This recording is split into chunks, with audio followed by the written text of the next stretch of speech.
sowing seeds, waiting them to germinate into seedlings, and then turning them into a plant and constantly looking after it, protecting it from harsh sun, infestation, and a lot more. This nature never fails to teach me a lot of lessons I might have never imagined in my life. This is the journey where I encountered my first passion fruit plant from very scratch, that is from seeds. Now these clips that you're seeing is actually from the last year where I had my first harvest from this plant, and I recently moved into a new place. Now it was really a task to shift this plant because it was huge, it has grown really big, and it had a lot of branches. I tied them up and I carefully took them to the transportation vehicle, and then we got it here.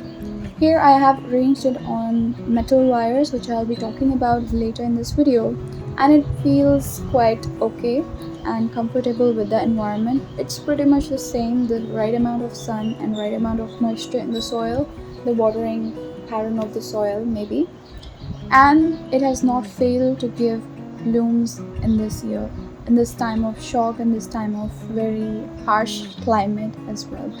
It usually flowers during July, end of July's or mid monsoons, and lasts till September or early October sometimes. It has definitely reduced the size of the fruits and a lot of fails from the flowers because I forgot to pollinate them. Now, pollination was really carried out by bees in my old house, but here we have moved here very recently. It's about just a month or so, and there are not at all a single bee here. And I'm not having any more flowering plants which attracts basically bees. I have lots of flowering plants, but they do not really help with pollination because they do not themselves require pollination. So I have to hand pollinate each and every single flower, and whenever I tend to forget about this, I get a lot of fruit falls or the flower fell dry out.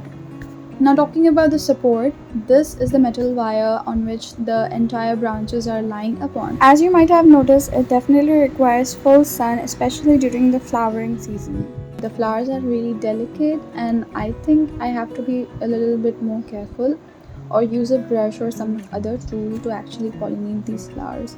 My mom usually takes care of pollination in my absence, and watering is taken care by my dad. So I always have a helping hand whenever I require.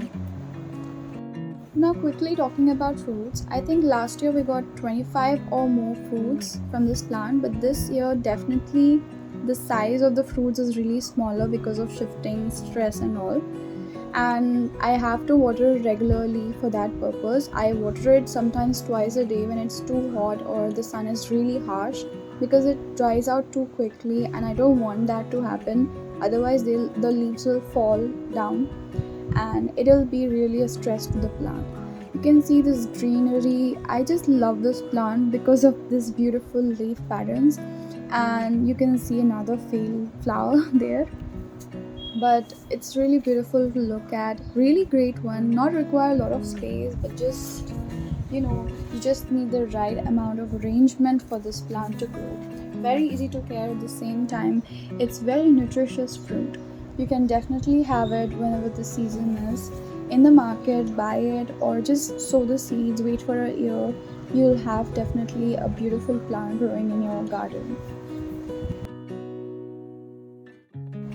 Talking about its support, it grows these structures called tendrils, which helps it climb to the support that I have provided. It's really important for this plant to have a support, otherwise it's really difficult to climb. Some fruits are really hidden, as I am telling you, because you can see here, I fail to recognize many of them because they're all green, they're all turning to yellow. When they start turning yellow, they are more noticeable, and you can see some more of them. I really enjoy this about this plant. And now quickly talking about fertilizer, you can add fertilizer like NPK or Khad or basically vermicompost once in a month or very regularly like once in 2 weeks during the flowering season. It really helps the plant to grow and give bigger fruits. Another thing to talk about this plant is the space that it requires. I have it in a 12-inch pot. You can also use grow bags. There are plenty available in the market. I have another plant growing in here. It's not passion fruit, it's basically guava, but it works really well for big plants. And that's it for today's video on my passion fruit journey. I hope you liked the video. Do comment if you enjoy such videos, and I'll see you next time. Do put some queries if you have down below. And yeah, thanks for watching.